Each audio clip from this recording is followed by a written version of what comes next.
फ्रिजमा हाल्दैछु मैले चाहिँ मेरो फोन लास्ट तात्यो के त्यही भएर फ्रिजमा राखेर चिसाइदिमै फोन त केही हुन्न फेरि फोन चाहिँ पड्किदिएला भित्रै फेरि hey guys good morning welcome back to my new video अनि अहिले हामी चाहिँ बिहान के गर्न लाग्यो भन्नु पर्दा हामी चाहिँ खाना लगाउन लागेको छौँ गोराकलाई हल्का कम मात्र तिनवटा थाल लगाइसकेको छौँ खाना मन लागेको छ मैले चाहिँ गोराकलाई काटेर चाहिँ सलाद सक्नुहुन्छ यहाँ चाहिँ भात खुवाउने तोरसँग चलिरहेको छ हामीले चाहिँ भात चाहिँ एकदमै खतरनाक तरिकाले खुवाइरहेको छौँ भनौँ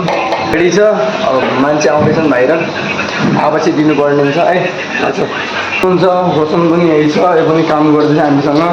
सन्तोष चाहिँ उता गएछ बाहिर खै आफ्नो एक्टिङ हान्ने केटा हो अनि यहाँ चाहिँ भात रेडी छ अनि भाउजू पनि पछाडि हुनुहुन्छ भाडा जुझै हुनुहुन्छ भन्दा अब के भन्नु काम गर्दै हुनुहुन्छ उता पारी चाहिँ बसिरहेको छ पछाडि खाना खाँदै हुनुहुन्छ हाम्रो भ्लग पनि हेर्नुलाई हजुरहरूको आउँछ घाम चाहिँ एकदमै तगडा लागेको छ भित्र गरागरो खाना खाँदैछन्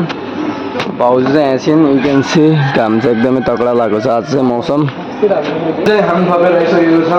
एउटा यस्तो छ नि एउटा केटाहरू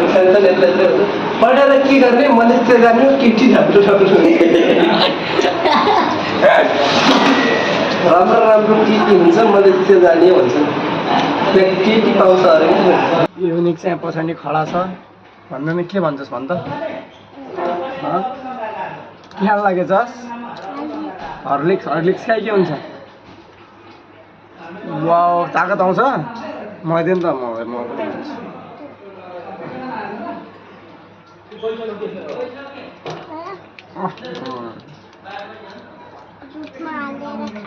दुधमा हालेर खान्छन् मलाई पनि ताकत आउँछ आइसकेको छ दाल भात थोरै चटनी अचार तरकारी म चाहिँ खान लागेको छु अब हामी चाहिँ यति गर्मी छ नि यो रुममा पुरै छोडिदिनु के यस्तो साह्रो गर्मी यहाँ रुम पनि कति 4 बजे हजमला खाएर पुरा रुमैभरि फाल्दैछु अनि म चाहिँ आफ्नो भ्लग हेरिरहेको छु फोन पनि यति तात्यो नि मैले फोन यति हेर्दै नि आज पुरै छोडिदिनु कि त्यही भएर फोन चाहिँ तात्यो चिसाउनु जान लागेको छु म चाहिँ तल फोनलाई जाम म चाहिँ यता आइरहेको थिएँ भाउजू चाहिँ यता रुम साफ गर्दै हुनुहुन्छ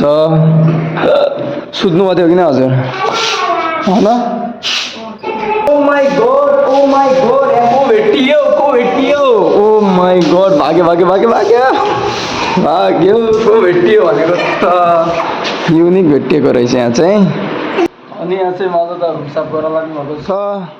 आज के अरे उहाँ कहाँबाट आउनुभयो अरे धनगढीबाट आउनुभयो पुरा फेरि चाबी जुत्ता सुत्ता सब भएको रहेछ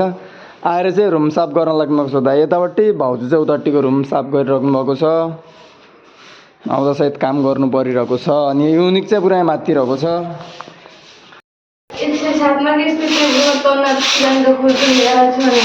मैले चाहिँ हल्का काम गर्नुपर्ने भयो यहाँ सिरानीको खोल र तन्ना ल्याउने सिरानीको खोल यहीँ रहेछ तन्ना यहीँ रहेछ सिर बोकेर सट्टै हिँड्ने त त्यो तन्ना र सिरानीको खोल भाउजूको माथि फाल्दैमै के गर्छिन्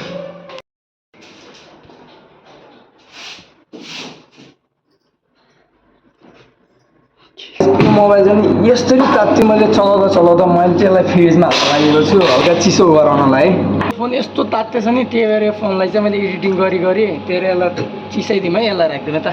यतै छ चिसो फ्रिजमा हाल्दैछु मैले चाहिँ मेरो फोन लास्ट तात्यो के त्यही भएर फ्रिजमा राखेर चिसाइदिउँ है फोन त केही हुन्न फेरि फोन चाहिँ पड्किदिएला भित्रै फेरि दिउँसोको लागि भात बचेको थियो भातमा चाहिँ अन्डा हालेर भात अन्डा खान लागेको छ मैले चाहिँ लास्ट मिठो छ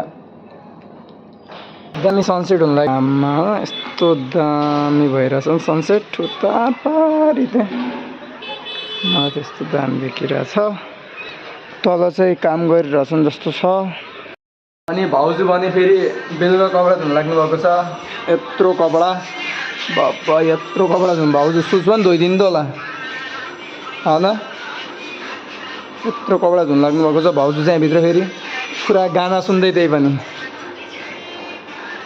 ओके म पनि खाना अहिले चाहिँ हामी कहाँ जाँदैछौँ थाहा छ टेरेसमा त्यही पनि के गर्न थाहा छ कपडा सुकाउन एक खाँच्छ कपडा यहाँ चाहिँ कपडा सुकाउँदैछौँ ल्याएर तेरो फोन लिएर आउनुहोस्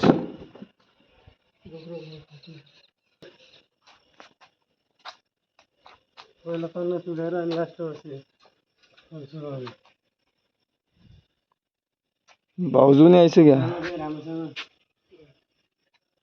भाउजू छतमा एक्लै आउनु डर मान्छन् के छतमा एक्लै आउनु किन डर मान्नुहुन्छ राति कोहीले उता टिक्ने म चाहिँ अहिले एडिटिङ गर्दैछु अनि एडिटिङ चाहिँ भर्खरै सकियो अहिले चाहिँ बजेको छ 1:11 अनि दाइ चाहिँ यसरी सुतिरहेको छ यहाँ चाहिँ ओके आजको लागि यति नै अब चाहिँ हामी भेट्न आउँछौँ नेक्स्ट ब्लगमा तबसम्मको लागि